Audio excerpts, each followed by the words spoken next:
What's going on, everybody? SoulSteel here, giving you a replay cast from the new season map 2000 Atmospheres LE.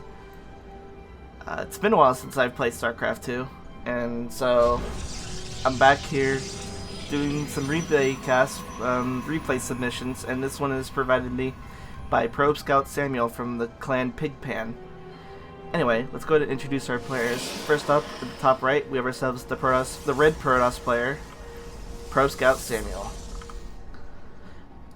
And at the bottom left, we have his Zerg opponent, the blue Zerg, Zireael. So right off the bat, we see that Samuel is opting to go for a cannon rush. And from the looks of it, the way that this pathing is and the timing, the Zerg's overlords were not able to spot this from happening. But it doesn't matter, because the Zerg opted for an early pull and is getting a really fast Roach Warren. And getting a double gas, so this is indicative of a Ravager rush, a Roach Ravager rush. There's no Zergling speed, so it's not a Roach Ling. So, and the double gas is usually a sign of a Ravager, just because you need a lot of gas in order to produce Ravagers.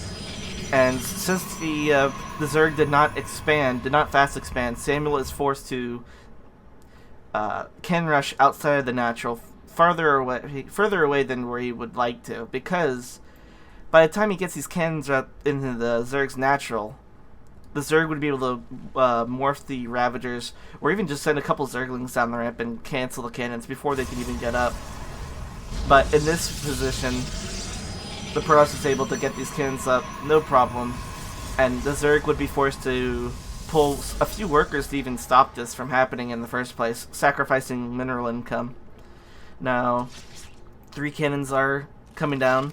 One of them is already completed, and we see that the Queen and the 2 Ravagers are going to be pushing this probe back. In fact, this first probe, not even moving, and does go down. Unfortunately for Zireael, though, 4 cannons are already down for his Protoss opponent. And, I mean, it seems like the Zerg could just go around all this right this way. This is the first time I've ever seen this map, for anyone who's wondering. Like I said, it's been quite a while. I think it's been 5 or 6 months, maybe 7 months since I last played StarCraft 2. And yeah, right now, it seems like the Zerg could avoid this altogether, but oh, that's not good. These Ravagers stepped up for a few meters too close, and they're taking too many hits from these cannons, and now there's a Stalker out that's gonna harass the Ravager help pool. We have ourselves 4 Ravagers out on the map versus the 1 Stalker and 2 shield batteries. The Ravagers are pushing the cannons back, but the Protoss is still at home, mining minerals, still getting tech. We have ourselves more shield batteries going down, and I feel like the Zerg could have just went past all this, and could probably still go past all this. I could be wrong on that. Maybe the Zerg is fearing that a Void Ray is being produced at home possibly, or whatever. I don't know what the current meta is. I just know that in this scenario, the Zerg only sees 1 gateway, so he knows it's not a very heavy gateway commitment, or at least he's probably assuming that, just because it's only 1 gateway producing Stalkers rather than 2. This robo facility does go down now, so I guess the Zerg should know that the commitment to reinforcing this forward position is there. There's probably nothing going on at home for the Protoss, and we have more Ravagers coming on out, and Zergling speed is almost halfway complete. So the Zerg does want to eventually push out with brute force. He doesn't want the Protoss to be able to keep this position alive. I'm guessing the Zerg really wants to expand really badly, and that's why he wants to brute force his way out. In fact, it looks like the Zerg wants to just expand regardless. Unfortunately, these Stalkers are able to poke, and the hatchery does take some damage to its HP pool before it's even completed. Now, Zerg has pulled off a gas for the most part, has 1 worker on gas to continue mining the bare minimum, and these Ravagers are forcing the Stalkers to stay back. The Ravagers and the Speedlings And now Samuel has to hug the gateways and the shield batteries. Excellent surround for the Zerg. Unfortunately, ends up killing a lot of his own Zerglings to take down that one Stalker. So 2 Stalkers do go down, but now there's an Immortal out. So 2 Stalkers and an Immortal is all that makes up of the Protoss army, but it's being reinforced with shield batteries. And this cannon does get cancelled twice before going down the 3rd time, and another shield battery going down. A sentry now being produced from the gateway. Samuel is only on 2 production structures right now, so yeah, I don't know. I was gonna say not a whole lot of commitment to get a whole lot of units out, but definitely opting for the advanced tech, rushing for advanced tech, and this Robo Bay at the forward position. Yep, there's the Disruptor. I was gonna say it was either gonna be Disruptors or Colossus. Now the Zerglings are coming. They are trying to force the Zerglings Ravagers, trying to keep the Stalkers away, trying to keep this Protoss army away from the natural of the Zerg. I feel like the Zerg could just try to let Samuel come in a little bit closer. He does have the advantage of having one creep tumor at least outside of the natural, expanding the creep to a reasonable distance. And he could try to get us around, but now that there's one Disruptor out, it's going to be quite problematic. Disruptor first shot coming down, and misses. And now the Zerg coming on, attacking brute force. A lot of good vials landing on cannons and Stalkers, but these Zerglings are trapped in they are getting tunneled into tight corridors and dying. All the Zerglings are down. Queens dying. Oh no. 3 Ravagers do go down. And all the Queens are dead.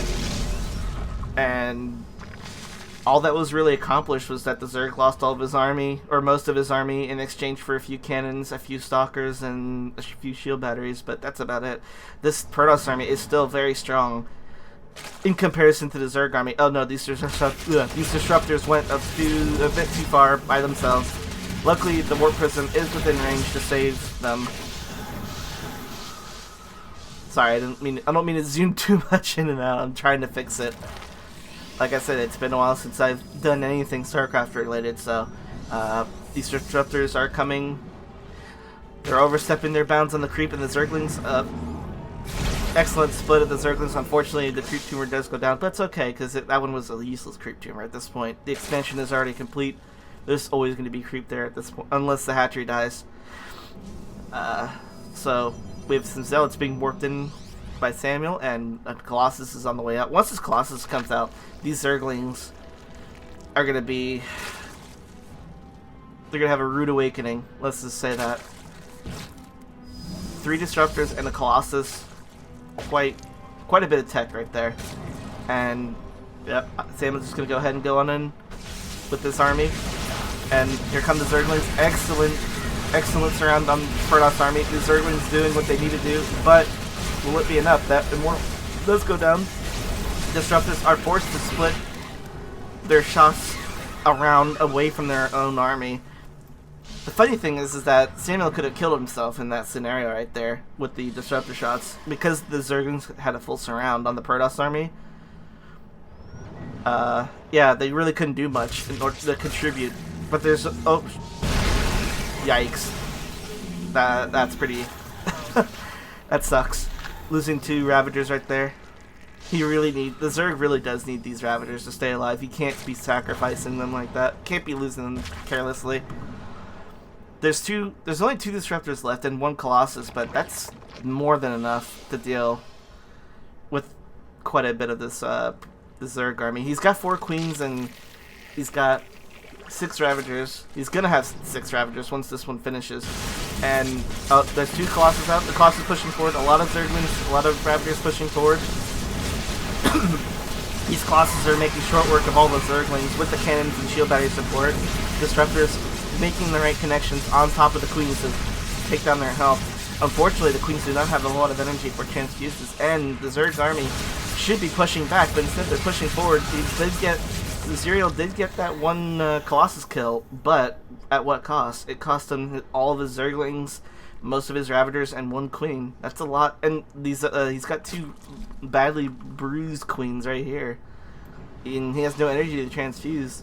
And Samuel, it's only a matter of time before he overwhelms the Zerg army. The Zerg does not have a whole lot left. Up. This disruptor shot gets 2 drones. This other one, oh no, makes a really good connection. And there's a 3rd one right there. And GG. Samuel takes the game. Thank you very much, Samuel, for this replay post. And if you enjoyed the replay cast, give a like to the video. And yeah, I plan on trying to do more. I'm trying to improve on my casting, and hopefully you guys enjoyed it. If you want to see more, be sure to follow this channel and follow me on Twitch, twitch.tv/soulsteel_, and follow me on Twitter. And join the Discord, and I do broadcast whenever I go live on Twitch and whenever I upload a video. Anyway, thanks for watching. Take it easy, and I'll see you next time.